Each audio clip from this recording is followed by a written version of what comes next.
It was a first quarter catastrophe for Louisville on Saturday against Notre Dame. Unfortunately, one that the Cardinals could not overcome. The first loss of the season for Jeff Brohm's squad. We'll break it down on today's episode of Locked on Louisville.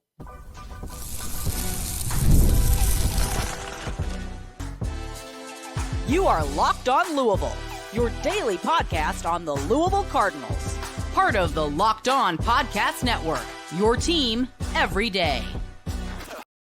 Card Nation, what is going on, everyone? Welcome into this special Sunday episode of the Locked on Louisville podcast. I'm your host, Dalton Pence. Today's episode is brought to you by FanDuel. Place your first $5 bet and you'll get started with $200 in bonus bets guaranteed. Visit FanDuel.com to get started. As always, I want to personally thank you all for making us your first listen of the day. Just a reminder, Locked on Louisville, free and available on all streaming services 5 days a week. Your team every day. The Louisville Cardinals suffered their first loss of the 2024 season, falling 31-24 at Notre Dame on Saturday. And for Jeff Brohm's squad, it was completely rough across all fronts. We'll break it down. We'll discuss the critical turnovers in the first quarter, the offensive struggles throughout, the defense making some adjustments, but nonetheless still not being good enough. So, truthfully, this game was a tough one to break down. I was going to come on to the show and talk about it last night. Obviously, if you're listening to this on Sunday, last night was Saturday, so I was planning on having this episode on Saturday evening. But truthfully, I just didn't really have the words. I needed to let the loss marinate a little bit. I needed to go back and watch some things. I ended up watching a good portion, rewatching a good portion of the game. I know putting myself through that torture seems to be fairly odd, but I wanted to make sure that my takeaways were not just really based on emotion, but more so just being able to look at this from an analytical approach. And that's tough to do with a tough loss. And this was a gut-wrenching loss. Like, this is one of those games that if you're like me, you went to bed last night believing that Louisville was a better team than Notre Dame. Like, I remember telling myself when that last play was ran, thinking to myself, dude, Louisville's better than this team. And no disrespect to Notre Dame. Look, Marcus Freeman, Riley Leonard, and company, they deserve credit for going out and winning the game. And, shoulda, coulda, woulda. You make mistakes and you have to live with those. There is credit that needs to be given to Notre Dame, and we're going to do that. Notre Dame is a good squad. Don't get things twisted. But still, I came away from this game thinking, man, if Louisville hadn't shot themselves in the foot so much in this game, they would have won, because the reality of the situation is that they played extremely bad. Offense, bad. Defense, bad. Special teams, bad. Coaching, bad. All across the board. Was not really a good performance whatsoever. All things considered, with the turnovers that you had, you only lost by 7 to Notre Dame on the road, a ranked Fighting Irish team. You lost by 7 points, and you had a chance to go down and tie it at the end. You had the ball at midfield, and unfortunately, you weren't able to even up the score, and you ended up losing. Was the officiating all that great? No, there were some really, really questionable calls that, calls are bad when NBC is saying, how many, I don't know about that one's, can a announcing duo say in a game? Like, it felt like there were some calls where they're saying, I don't know about that one. And for them to be saying that for a Notre Dame home game, like, you have to know it's pretty blatant. I mean, the pass interference on Colin Lacey, some of the spots in this game, very generous for Notre Dame, not so much for Louisville. But again, not really. There were some pretty questionable calls. I will say this, though. you can't blame the loss on officiating. I think that's one of the laziest things that you could do, truthfully, is saying, well, we lost this game because the referees were bad. No, you lost this game because of the self-inflicted mistakes and the turnovers. You lost this game because you went down in the first quarter 21-7 and you weren't able to overcome it. That's why you lost. Notre Dame had scored coming into this game. Notre Dame was 3-1 on the year. They had scored a total of 24 first quarter points in the first the first 4 games of the season. 6 points every first quarter. They almost matched that in this game. Now, a lot of that really wasn't more so because of Notre Dame. Now, the Fighting Irish did go down the field on their first drive. They made things look so easy, and they scored. But you look at the turnovers after that. Tyler Shough fumbles the ball around midfield, gives Notre Dame pretty optimal field position. The snap that went over the punter's head that Notre Dame got on the 1 yard line, 2 yard line, something like that. It was pretty close, and they were gifted a lot of points in this game. And it was the first quarter that really stunk the ship for the Louisville Cardinals. It couldn't have started out any better. That's what's wild to me, was just completely 180, a complete 180 in this game. Immediately. Like, Notre Dame fumbles the opening kickoff. Tyler Shough throws a dime to Isaac Brown in the back of the end zone. It's 7-0. Vibes are good. Boom. Notre Dame goes down and scores. I'm like, okay, we'll see what happens when they're not working on the original game script, right? Tyler Shough made a tremendous read on the option. And I'm thinking to myself, when he's running that ball towards midfield and he's looking at the one defender and the other defender's coming around from the backside, I'm like, please hold on to the ball. Don't hold on to that ball. Go down. Just go down. You've already picked up about 40 yards on the play. He ends up fumbling it. Notre Dame gets the ball back, and they end up going down and scoring. And immediately, you're thinking, it's the first play on that drive. He gained 48 yards, and he fumbled. Notre Dame went down in 4 plays and scored. Riley Leonard found Jaden Greathouse 34 yards. The guy was wide open. That's going to be something we talk about at the final segment of the show. Louisville then had the next drive. They really, Isaac Brown had a good play in this one. I think he had a 20-yard run on this drive. Louisville really wasn't able to do much after that. They were punting the ball at around midfield, 4th and 6. It is what it is. The snap goes over the punter's head and goes down pretty much. It's pretty much slapped all the way down to the end zone. Notre Dame recovers it at like the 4 or 5 yard line. And immediately, they punched the ball in on one play. Riley Leonard touchdown. It's 21-7. And you look back on it, and the truth of the situation is that the Cardinals were never able to overcome it. They made things interesting in the second quarter. They got the touchdown. Ja'Cory Brooks had an incredible catch. Shout out to Louisville's defense for forcing a fumble on Jadarian Price. Tamarian McDonald did a great job on this one. The Cardinals ended up scoring. Tyler Shough had a beautiful throw to Ja'Cory Brooks in the end zone. Notre Dame punted the ball after that, right? They punted the ball after that. Louisville had an opportunity. Tyler Shough throws a pass at around midfield. It goes right through Ja'Cory Brooks' hands. It just so happens to get popped up in the air, an interception. I could keep going on. The main takeaway from this game is that Louisville prevented themselves from winning, because this was a very winnable game. Now, don't get me wrong, Notre Dame also helped Louisville. They spotted them the first drive. They had the fumble at around the 10-yard line.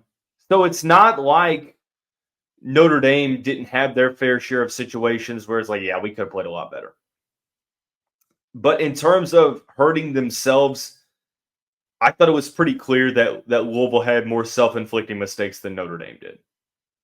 Because after the first quarter, Notre Dame really didn't. I'm sorry, after the first quarter and that fumble in the second quarter. After that, Notre Dame really didn't have any self-inflicting mistakes outside of a couple penalties, but penalties are part of the game. Louisville, throughout the duration of this game, continually made mistakes that prevented themselves from winning. That's the main takeaway, for better or for worse. It is what it is. Now, it's not all doom and gloom. I thought that there was some promise shown by the offense. Colin Lacey's debut, Ja'Cory Brooks was fantastic in some situations. Tyler Shough made some key throws. But it was the clutch plays or the clutch situations in which Louisville needed to rise to the occasion, and unfortunately, they did not. We'll break it down coming up on the next segment of Locked on Louisville. Hey, NFL fans, you can start the season with a large return on FanDuel, America's #1 sportsbook. When you get a hunch in the middle of the game, you can check out the latest stats, view live play-by-play, and so much more on the same page where you place your bets. Louisville has opened up, starting out already as a 6.5-point favorite over SMU next week. And be sure to check out all college football odds on FanDuel.com. But like I mentioned, you'll get started with $200 in bonus bets guaranteed when you place your first $5 bet. That's on FanDuel.com, America's #1 sportsbook. Cardinal fans, thanks again for making Locked on Louisville your first listen of the day throughout this month of September. Want to take this time to tell you how much I appreciate you, and also to remind you that the show is free and available on all streaming services 5 days a week, your team every day. I want to get a little bit more analytical as it relates to the offense and defense. We'll talk about implications of this game on tomorrow's episode of the show, but we're sort of diving into the analysis of the game on both sides of the football. Now, Jeff Brohm will be the first one to tell you that the coaching needed to be better. Like, don't take this as it's all in the players. I feel like the coaching and Jeff Brohm, these are Jeff Brohm's thoughts as well. Like, Brohm will probably be the first to tell you that it should have. There were some situations where this game. I'm trying to pull up some direct quotes, but there's some situations of this game to where the play calls should have been different. He did mention that Louisville didn't go too vertical because of the protection holding up. So that's a give and take, because it goes to remind that offensive line has to be better. I know Notre Dame has a really good defense. Don't get me wrong. The Fighting Irish have a really good defense. But at the end of the day, you still have to protect your quarterback, because you're going to go up against some better interior defensive line. Miami is really respectable. Clemson has a really good defensive line. Kentucky has a really good defense. So you just got to improve. That's really the issue that it comes down to. So it just is what it is. I'm looking through some of the quotes. Brohm basically said we got beat, didn't play well enough, didn't play clean enough. Against good teams, can't play that sloppy. Applauded Colin Lacey for his efforts. Admitted that they were in a loud environment and didn't handle it well. The turnovers hurt, etc., etc., etc. Critical mistakes in key situations cost us, and much, much more. Now, Brohm didn't specifically come out and say anything about coaching, but I think that if you were to ask Jeff, he would likely tell you that, yeah, I mean, improvements can be made. And I think it's worth mentioning at this point in the show, as we're about to talk about what went wrong, understand that it's not the end of the world. Like, yes, this is a gut-wrenching loss, but it's the fourth game of the season. It's the first true road game. You went up against a ranked team. You played about as bad as you could, and you still were in a situation to win the game. So all four aspects, coaching, offense, defense, special teams, weren't good enough, but still there is potential to get better. Coaching can get better. And again, I'm not a coach, so I'm not going to sit here and act like I know all the answers. There were some situations to where, not having the plays ready, and this might have been, something that you can contribute to the loud environment, is having to burn your timeouts due to the fourth quarter situations not being all that great on fourth down, like the 4th and 1 speed option to the outside. It felt like that was kind of a weird call when you needed less than a yard. But unfortunately, it's one of those situations where if it works, you praise the coach. If it doesn't, you criticize. And that's sort of the brutal nature of coaching, right? It is what it is. I thought that there were some wrinkles that, Louisville was able to get the ball to their playmakers. I do wonder why. One of the things I wonder was when you had the ball at the very end, what was the reasoning behind? Now, I'm okay with running the ball like the first time. Like, look, you had a little bit over 2 minutes on the clock. Like, I was like, okay, you know what? Get some yardage into where you're not having to go second and long, third and long, but running the ball 3 straight plays. I thought that was a pretty interesting decision. Again, one of those that you praise if it works, but because it didn't, it was one of those that I remember looking back on thinking, that's a pretty interesting decision. Didn't really agree with it, but then again, I'm not the one calling the plays here, and I'm not the Division I head football coach, so I'm just your local podcast host, sitting in front of a Louisville football poster. So again, I can criticize all I want, but the truth of the matter is I'm not a coach. So, I mean, these are decisions you have to make on the fly.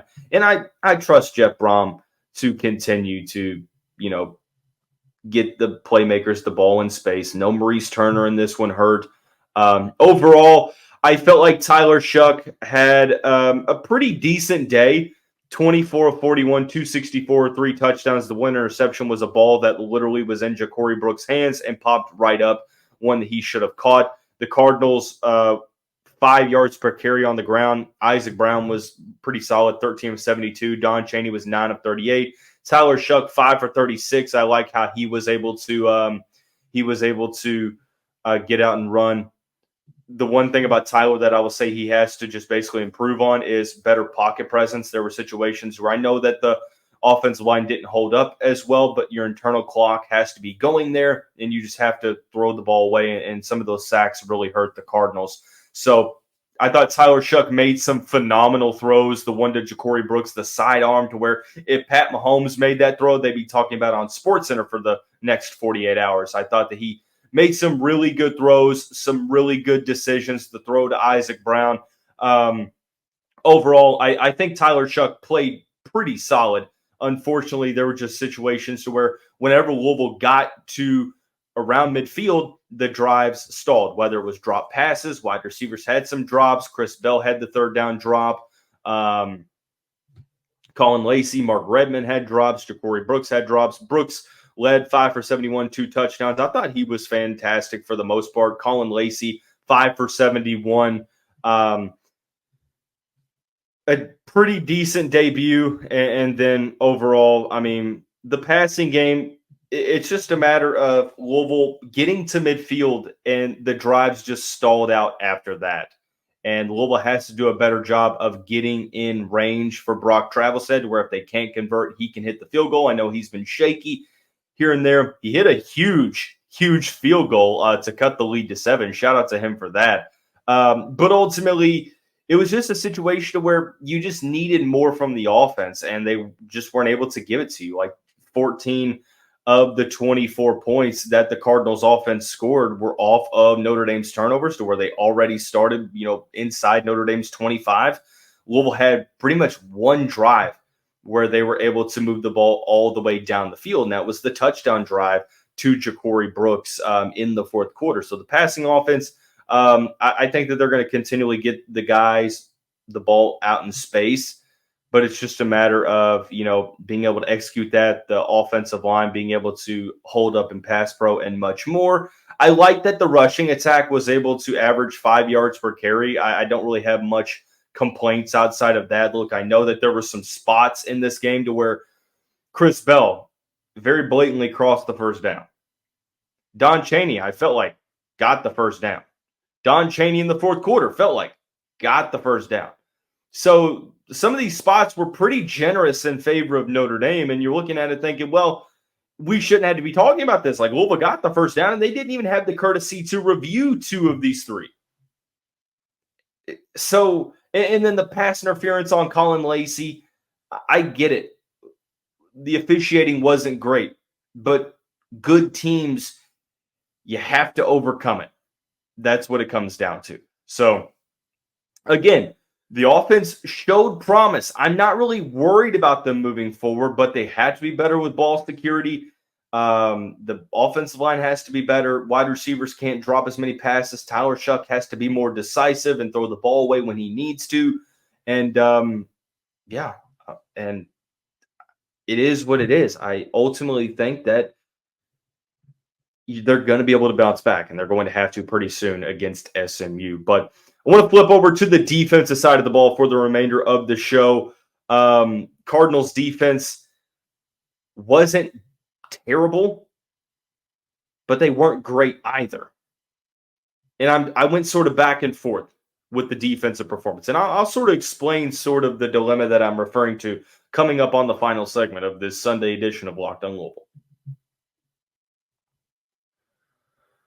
Today's episode of the show is brought to you by Game Time. Game Time is the official ticket place to go get all of your sports, music, theater, comedy tickets near you.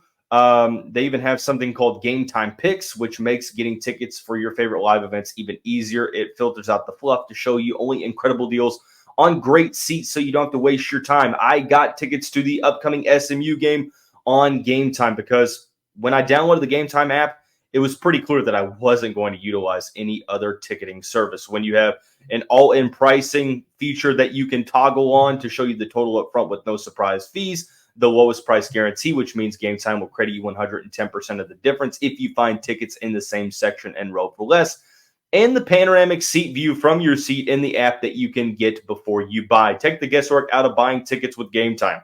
Download the Game Time app, create an account, use the code Locked On College for $20 off your first purchase. Once again, create an account, redeem the code Locked On College for $20 off. Terms apply. Download Game Time today. What time is it? Well, it's game time. And into the final segment of this Sunday edition of the Locked On Louisville podcast, breaking down the 31-24 loss for the Louisville Cardinals against Notre Dame on Saturday. 3-1 on the season. Again, tomorrow's episode of the show, we're breaking down implications and what's next, but we're going to stay on an analytical wavelength for the remainder of this show, discussing defense. Defense outside of the 21. Look, put it this way, Notre Dame had 283 total yards of offense. They had 11 first downs. They were 2 of 10 on third down. The Cardinals forced 2 turnovers. For the most part, I don't think this was a terrible defensive performance. I think that they were given the short end of the stick on a couple of these situations where obviously the special teams mishap, the ball going over the head, and Notre Dame had the ball right there inside the 5-yard line. They were going to score, right? It is what it is. The other 24 points, there were a couple of drives where Notre Dame just marched down the field and scored. There was another drive where Notre Dame started inside Louisville territory and scored.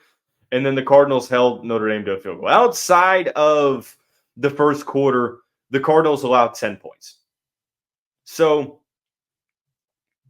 outside of that catastrophe, the defense got better. Second half adjustments were indeed made. Notre Dame wasn't really able to get anything going in the second half outside of a couple of drives. Notre Dame's drives looked like this: punt, turnover on downs, touchdown, punt, end of game.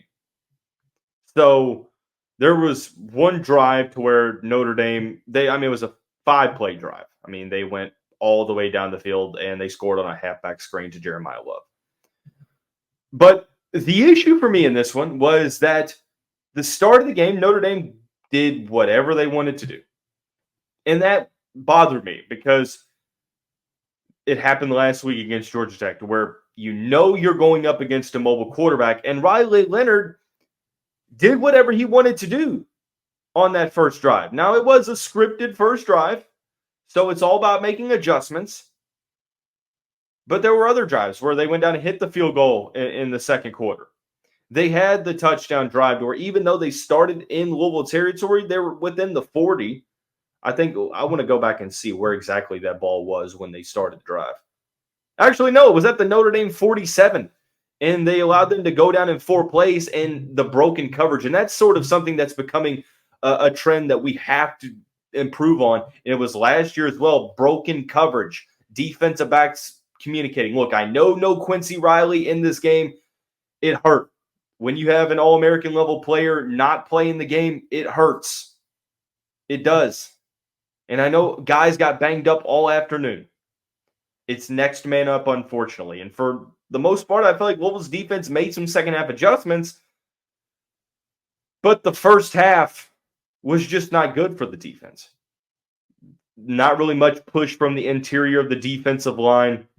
I know that Notre Dame ran the ball a lot. Riley Leonard was 17 of 23. There was a lot of quick throws, but they had 1 sack. That was from TJ Quinn. Notre Dame, on the other hand, they had 3. They had 7 tackles for loss. They had 8 pass deflections.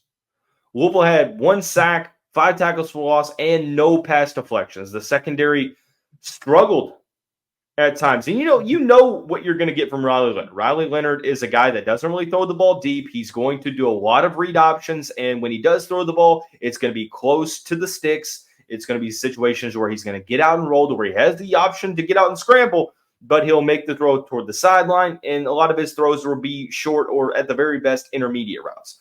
But you let Riley Leonard play right into his game plan, which is what you didn't allow him to do last year. So, again, the Georgia Tech game, you can be over-analytical. Georgia Tech still only had 19 points. But I think something has to change because you're about to go up against better offenses. You're going up against Clemson and Miami and Boston College with Thomas Castellanos soon. And an SMU offense that can score some points. Like, you had to do a better job of getting pressure on the opposing quarterback. You have to be better in coverage because right now, I'm at the point now where I'd like to just see Louisville run man coverage because you have the players on the back end to do it. So that's the main issue for me, right, is that it feels like for as talented as this defense is on paper, they shouldn't be giving up the big plays that they do. They shouldn't be getting gashed like they do. Now, maybe it's a little bit over-analytical because they have been making adjustments the past 2 second halves. They've made some adjustments, but still, they have to be better. You have to be better defending the run.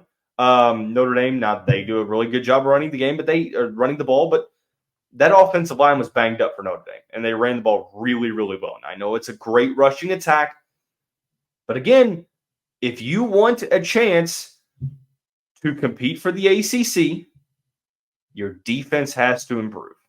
You have to be better with mobile quarterbacks. If you know they're going to run, you have to have some sort of spy situation in place. Well, again, I don't know exactly what the answer is. Ron English and company have to figure it out. Because if you want a chance to contend for the ACC and have a chance at the playoff, it's got to improve, and it's got to improve very, very quickly. So again, not all bad from Louisville, not all bad offensively, not all bad defensively, not all bad coaching. It was a rough performance. You have to bounce back. And I have faith that they will do so. And we'll talk about what's next for the Cardinals on tomorrow's episode of the show, but that's going to wrap up this Sunday edition of the Locked On Louisville podcast. Everyone have a great day. We'll see you right back here